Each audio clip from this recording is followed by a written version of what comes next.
please put your hands together for Integrity 360's CTO, Richard Ford.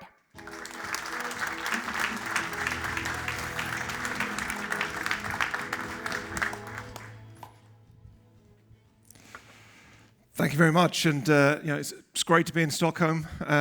We've carried out a few of these security firsts, and it's great that we're finishing out in Stockholm with such a great audience from the NetSecure customer base and partners. I just want to thank Jan for opening up for us. I will admit that I didn't understand all of the words, or probably very few of the words, but what I did came across is the passion and energy he's got for NetSecure, and really that's kind of set the tone for all of the speakers today with how we want to approach the conference that we're running through today. So what am I talking about today? The title there, Gaining Visibility in an Always-On World.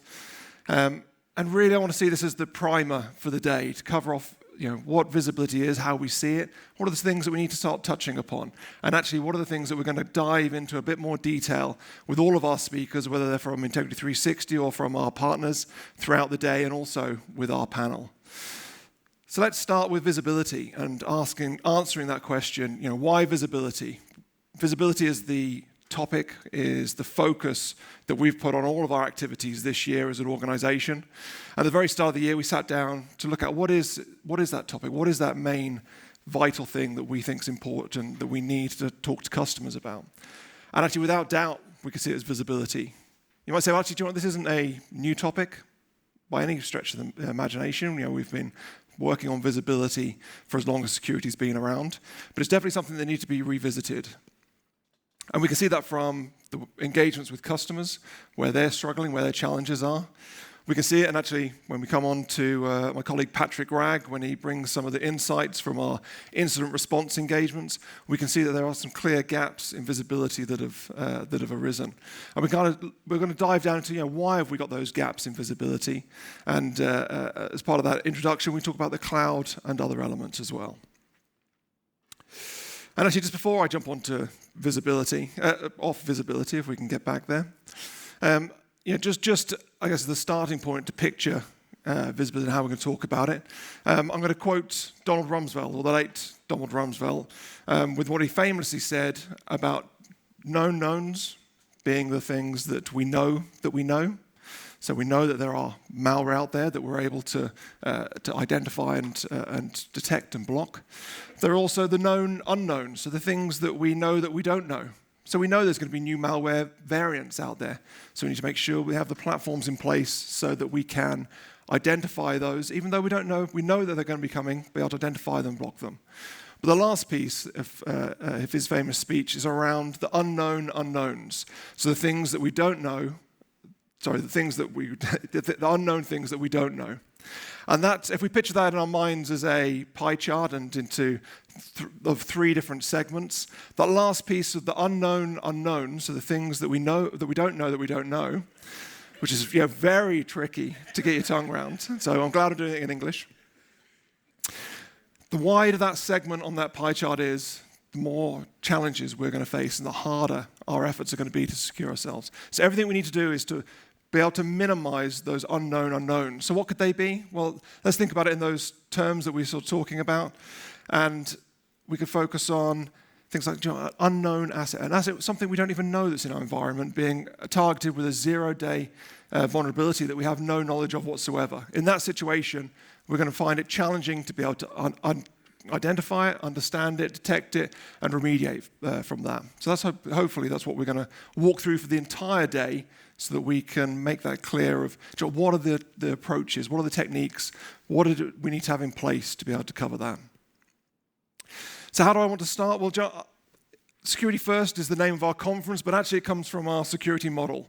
And our Security First model is how we like to talk about security, to be able to frame it in a model that is secular in nature so that we can build an effective security policy, and also taking a very mature approach to security. And where do we need to start? When we talk this is the way we talk to our customers, the way that we induct people into integrity, so we have a very common view of security. And the very starting point for that is within identify and assess. So we see that's very much the very starting point of any security journey. Understanding our threats, understanding our gaps, understanding our weaknesses.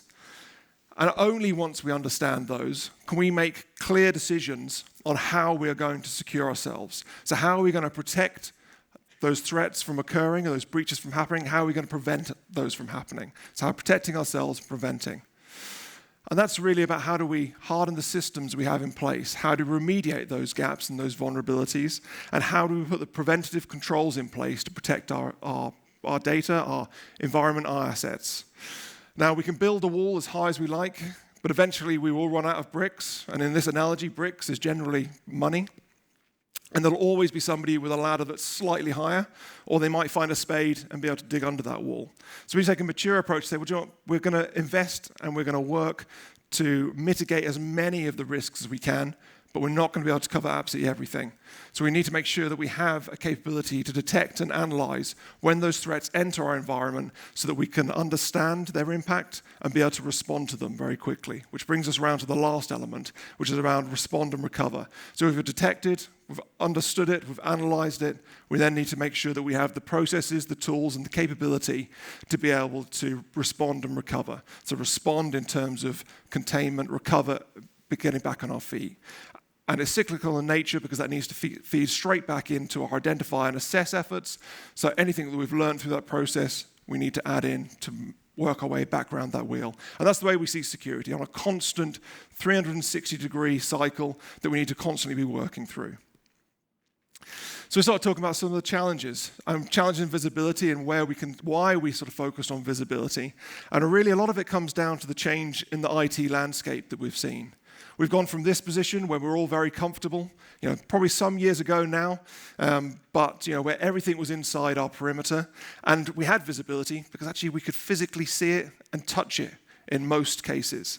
Our users were inside our perimeter, our data, our applications, and actually the only thing we need to worry about was that perimeter, the internal to external, and also the reciprocal. Fast forward to today, and actually we've got a very different landscape that we need to be concerned about, which is much more distributed in nature. Do you know, the pandemic wasn't the trigger for this. It was well underway at the starting point, but definitely sped things up as we all started working from home and we had to mass adopt cloud-based technologies.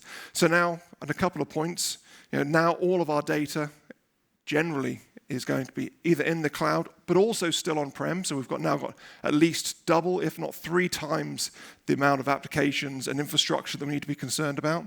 Our users are not within the perimeter. Actually, our perimeter is very different now. It's all focused around identity. We're seeing increasing amounts of OT and IoT, so devices that we can't even manage sitting inside our environments. And also mobile is generally the way that we need to work now. So we need to be able to get visibility across this entire IT landscape.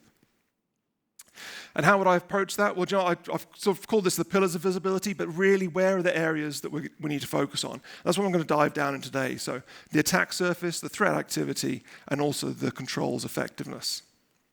So starting with the attack surface, where should we focus our efforts around the attack surface?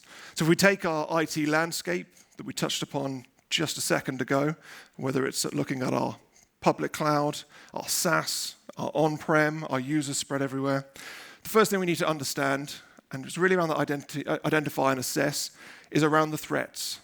So what threats are we facing?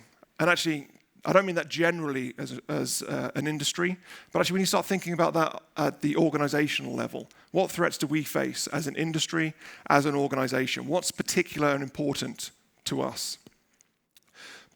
They're the threats. That'll give us some insights to say, well, actually, how can we defend against those? There's actually some things that we need to do in real time, which are things about, well, actually, who's targeting us and how? Is attack infrastructure being stood up? Are we seeing doppelganger domains being placed, ready to launch phishing attacks? We need to be able to respond to those. All of these things need to come into our thinking.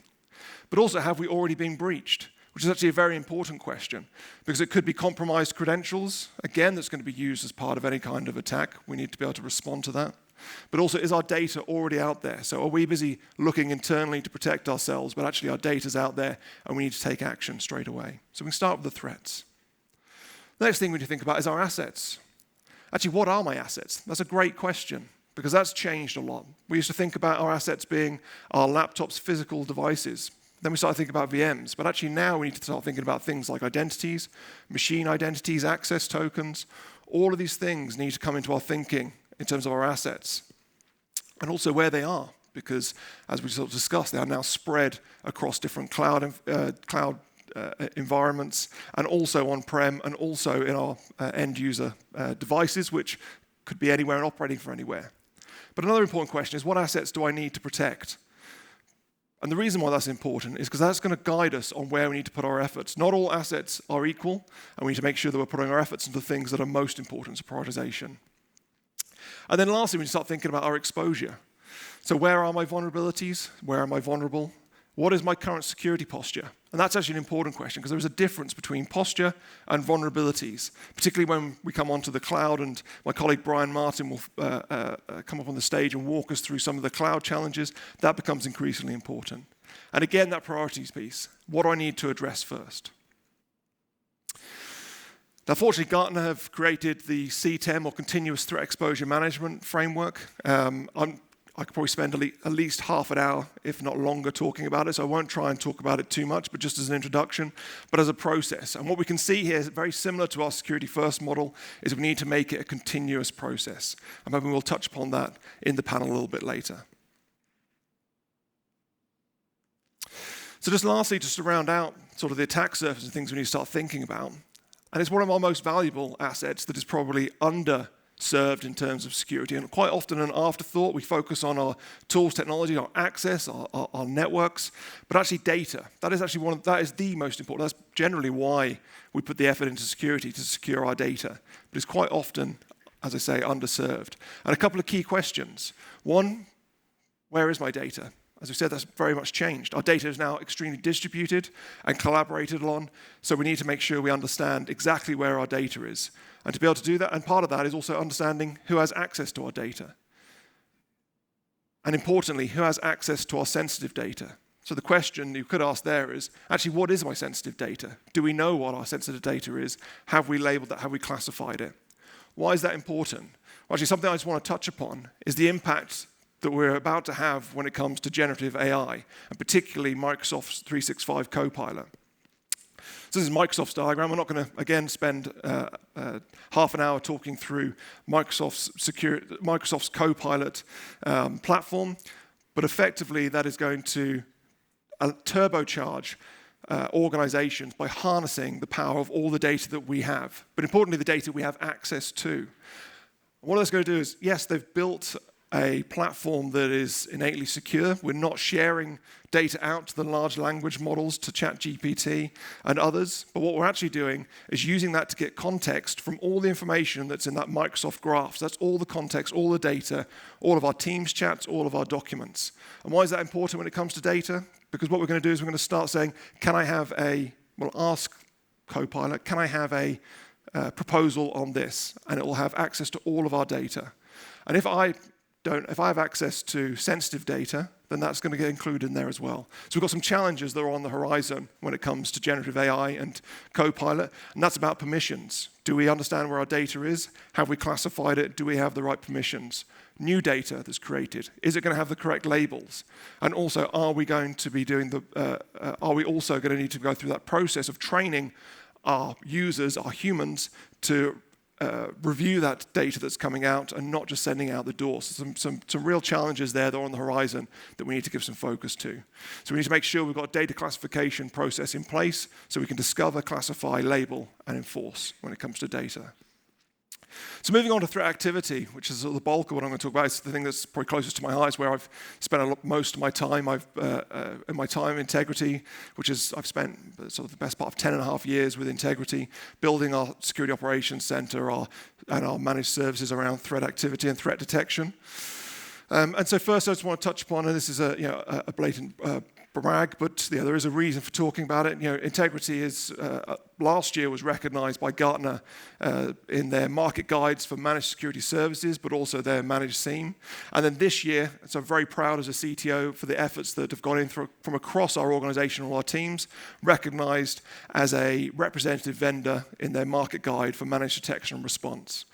Now, why am I telling you this? Not only just to say, well, actually, to bring some credibility to the talk, but actually the process that we went through to get that recognition. And that was really pulling back the curtains for Gartner, having briefing sessions with all their analysts to go through in detail how do we deliver our operations to deliver managed detection response, for them to give it the tick and say, do you know what, that is what we expect as a MDR provider. So the best thing I think I can do is to walk through those processes, those things that we have in place, to give some insights of what we did so that you can take that away and think, actually, how does that need to fit into our organization, regardless of whether I'm looking to outsource or whether I'm going to insource all of my security operations. So one thing I'll just touch upon, I'm a big fan of the unified kill chain. If you've not seen it before, it really combines the traditional kill chain, but also the MITRE attack matrix. And that's probably where we can start focusing, where we need to get visibility into the three key stages of an attack. So it's really the initial foothold that a threat actor will have into our environment. They'll then laterally move, so all the steps we need through lateral movement through an environment. And then lastly, the real impact elements, the action on objectives, which is that last piece. So we need to make sure, so we start focusing where our visibility needs to be. It needs to be across all of these. You could say, well, actually, do you know, if we've got the visibility and the security at the very first step, we don't need the other steps. Well, unfortunately, that's not the case. It's all about defense in depth, regardless of what we do in security. So how do I want to approach this? The things that we did internally when we built our managed detection and response service is we looked at these three areas. Do we have the right tools? What are the right tools for us to deliver a managed detection and response service to our customers? Do we have the right processes in place? And then do we have the right people? So we'll touch into each of those. So firstly, starting with the tools. Again, going back to our sort of expanded landscape, we're looking at actually what do we need in place from a tools perspective. We need to be able to make sure that we're covering and providing the visibility for threat activity and threat detection across this expanded landscape. And actually, so it's looking at what coverage we need.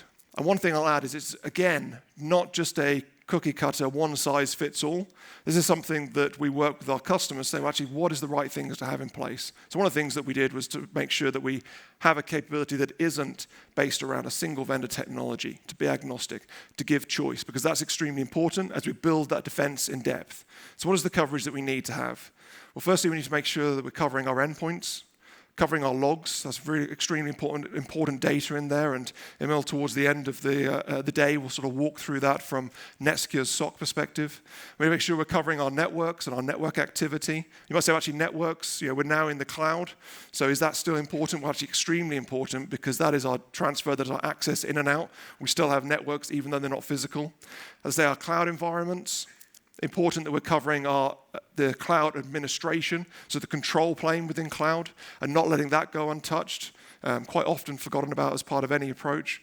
And then lastly, identity. As you said, identity is now the perimeter, it's our single point of trust. Probably the base element of any security program now is identity, particularly now 70% of our applications are in SaaS, which means majority of our data are in SaaS applications, and the only thing that really controls access to that is our identity, so making sure that we've got visibility of those. But there's also, how do we look at that? We need to look at make sure that we've got across each one of those areas in the right places for your organization, the detection, the visibility, and response. And I break those out, and I'm going to dive down into those very quickly to explain why I break those out.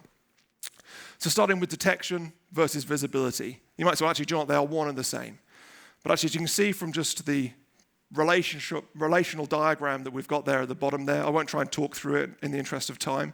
But as we can see in there, actually there is a slight difference between detection and visibility. Detection, we need to focus on what do we need in place to be able to detect those threats that we've identified that are important to us against our assets, against our data, make sure we've got those controls in place. They're going to generate the alerts that we need to look at and we need to focus on from a security monitoring perspective. Visibility, on the other hand, is what we need in place for when we've received those alerts so that we can understand it, we can get that understanding, we can measure it, we can control it. We can then go and remediate between the two.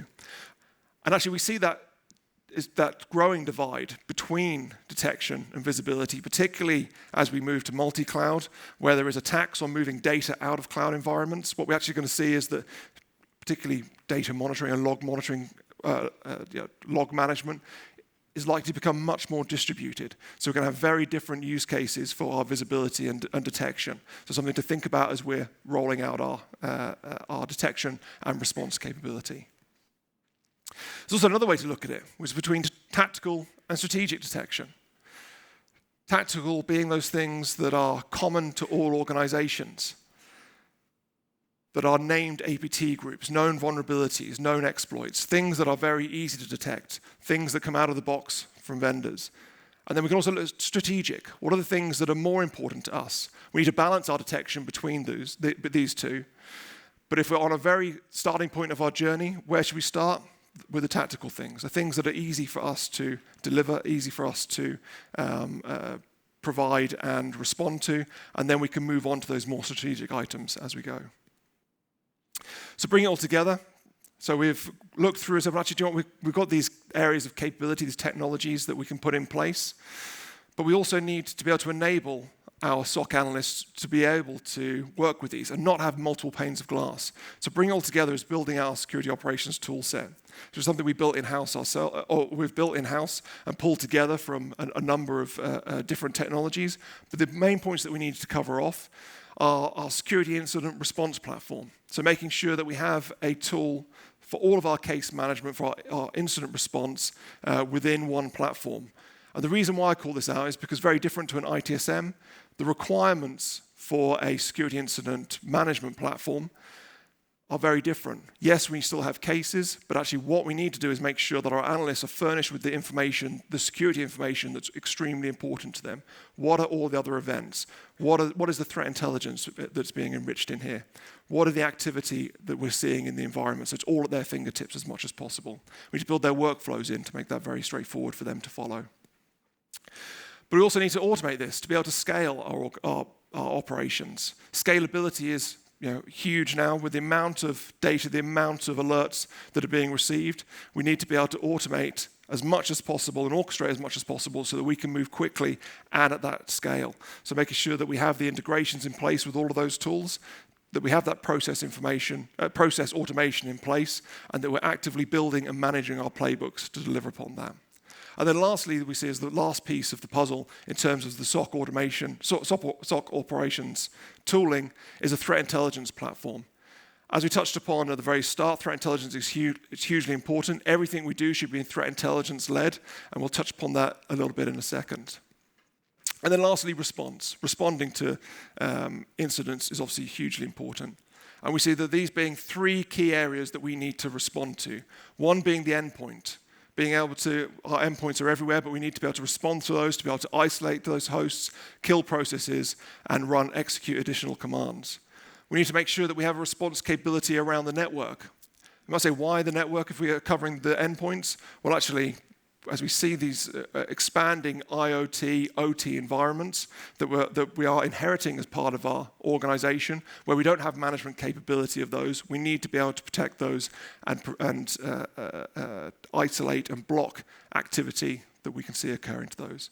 And lastly, identity. As we touched upon earlier, identity is the key, and to be able to protect our SaaS applications, we need a response capability that is going to be able to contain a compromised identity.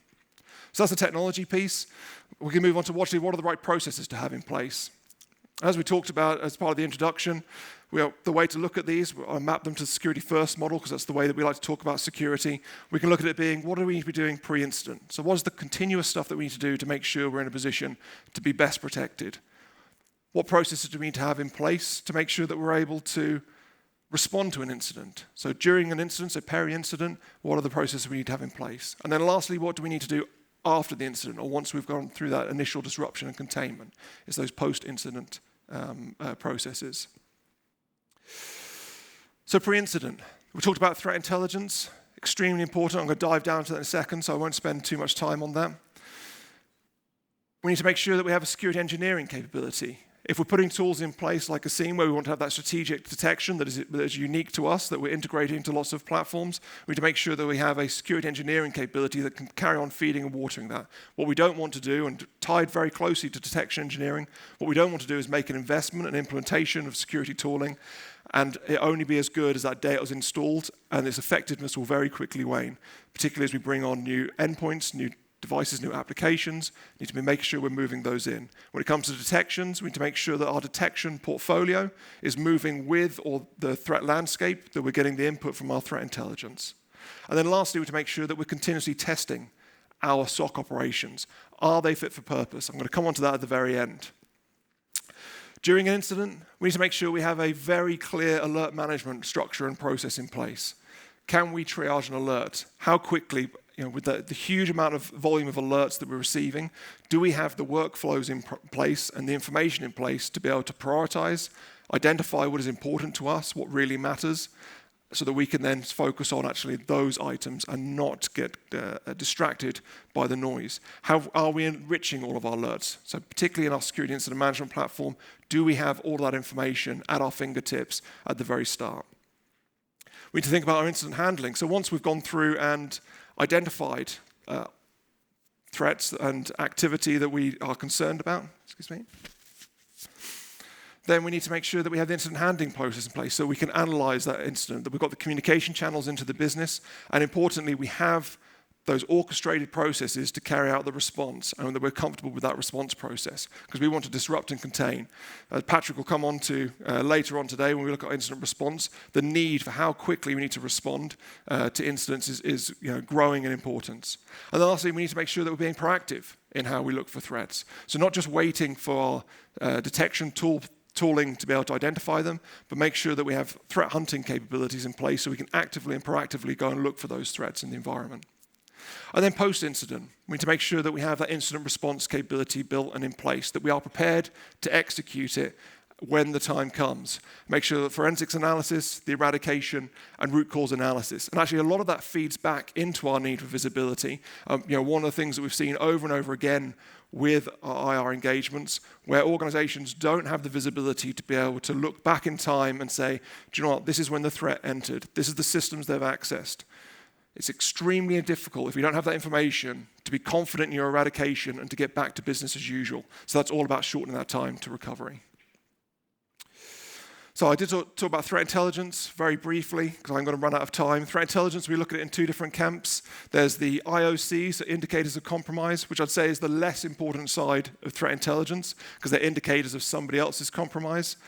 Yeah, great, we should feed those into our tools and we can do alert enrichment, but really the value for threat intelligence comes from the tactics, techniques, and procedures. So what are the threat actor groups, how are they acting, what techniques are they using, how are they breaching organizations? And those are the things that should be being reported into the business so you can make your decisions on how you strengthen your security controls, but also should be informing your detection engineering process to make sure that you're evolving your threat content catalog to be able to detect the threats that matter to you and that are prevalent in the threat landscape.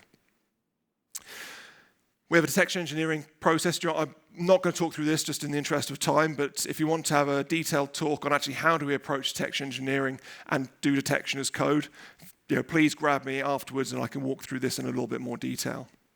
Threat hunting, I just want to touch upon briefly, and actually there's a bit of a fallacy or a myth when it comes to threat hunting. There's a lot of talk about automated threat hunting. Well, actually, automated threat hunting is what was on the previous slide. That's detection engineering. If you were talking about threat hunting, that is a manual process that an analyst needs to take. And why is that important? Because it's looking for things that are uncommon in the environment. It's taking that threat intelligence, building a hypothesis to look for evidence, to making sure we have that data in the environment, the visibility in the environment, so that we can look to see, can we prove that hypothesis to be true? If not, we need to go back to the drawing board and start again. If we can, we then need to respond to it and then feed that back into our detection engineering process so that we can get that automated threat hunting process going, automated being detection engineering. But actually, threat hunting is quite seen as everyone's looking for the smoking gun. So, do we is our threat hunting only good if we find a threat actor in our environment? That's not going to happen every time. It's actually going to be a rare occurrence. But there are valued points of delivering threat hunting, particularly around it will show up things like misconfiguration in our environment, incorrect logging, that's gaps in our visibility. So it's an extremely important process that we need to have in place, not just for the detection of threats, but also for strengthening our security posture overall. And then lastly, automation. I'll tell you what, I'll leave automation there again if you want to talk more about automation. But just one of our insights that we've discovered is very much if you're approaching automation, which everybody should be in some shape, guise, or form, don't try and boil the ocean. Don't try and jump to full end-to-end process automation. You're going to have a high failure rate, high exception rate that you're going to need to work around. Everything should be looking at individual task-based automation. What are those small tasks? And that's the way that we approach it in our operation. So just moving on to the last piece, do we have the right people? Right, perhaps not these people, not yet. But this is very much what we have on the horizon. Not Skynet, but very much bringing AI and OpenAI and ChatGPT and other large language models into our operation. So I expect next year when we come back to Stockholm and we have our next Security First, a lot of the talk about actually how have we embedded AI into our security operations, because there's obviously a huge opportunity there. There's some huge risks around AI, and we can touch upon that a bit later, but there's a huge opportunity there. If we look at SOC roles within our security operation, we've actually seen that's changed as well. Traditionally we'd look at level 1, level 2, level 3, but actually the roles very much have changed between junior and senior, being more of a two-tiered system. And part of the reason why is because of the tool set, the automation, the enrichment that we can do right now has negated that need for a strict level 1 capability, which means actually we can bring the value of all our analysts up and look at more of a two-tier system.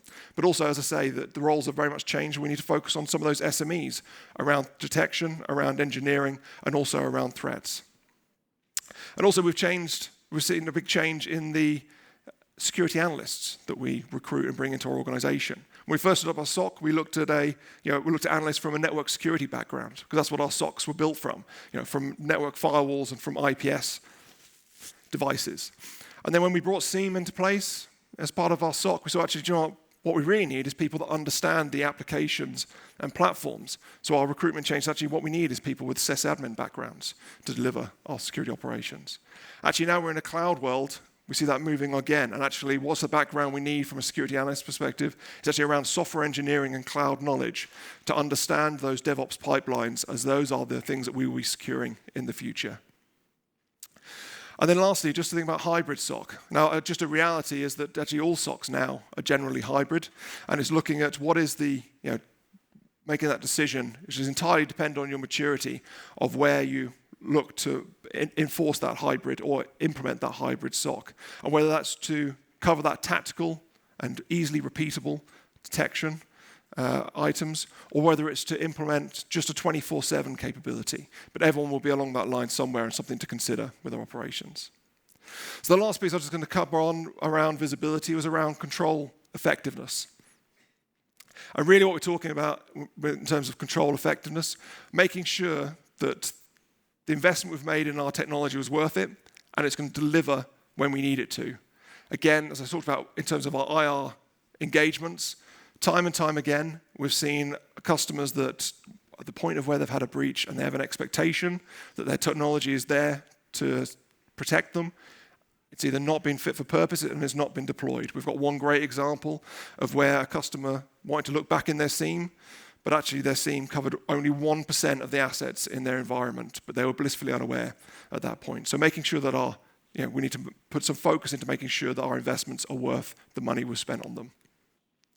And part of that is around management and KPIs, so making sure that we have that visibility. And actually, when I say KPIs, KRIs, what are our key risk indicators, that we can get an instant health view on our platforms and our processes that we have in place, making sure that we have the coverage of the assets, that our controls are in place, and also need to extend that out thinking about our users, because they're also part of our attack surface, and importantly, how well are they trained and ready to be part of that solution and not part of the problem. But there's also tools that we can implement. So we can build dashboards, and actually a SIEM platform is a great platform and tool for us to do that. But we can also implement tools to cover this and processes to make it proactive. So one element, and actually Mons from our pen testing team is going to talk through how we can do that constant evaluation of our environment, which is something that should be part of your process to do our, it could be just internal, external pen testing, full red teaming, and also purple teaming where we bring those two together. We can automate that as well. There's plenty of breach and attack simulation tools that are growing traction in the market, but also attack path management, which means that we can do that automated, ongoing validation of our tool set and validation of our processes. And then lastly, we can invest in security control or continuous controls monitoring for security. So getting which is a platform that allows us to get a view on exactly what our posture is, what our controls are, how they're configured, and then give us a security score so we can focus on that. So there are tools available for us to cover as well. So in summary, and I thank you for your time, but in summary, we need to ensure that visibility is not limited in scope and making sure it covers the entire modern IT landscape that has expanded and developed. We need to make sure that we're getting that coverage visibility across our attack surface so we understand our threats, we understand our gaps and our weaknesses, and we need to make sure that that is followed through in our threat activity monitoring, that again is across that platform, and also that the effort and the investment that we've made in our tools is effective. So that last piece of visibility is around the management overall. Don't leave data out of the equation. OpenAI, Microsoft Copilot, and other LLMs are here and they are coming, and it's something that we all need to start preparing for. And it's probably going to be one of the biggest risks to organizations and their data going forward. We've talked about detection and response. I will just say, if you're starting out on a detection and response journey, look at those tactical detection capabilities, and actually Emil will cover some of those later. And lastly, don't go it alone. There are providers that can step in, whether that's to cover small elements, like 24/7, those tactical, or for the outsource like ourselves. So thank you very much.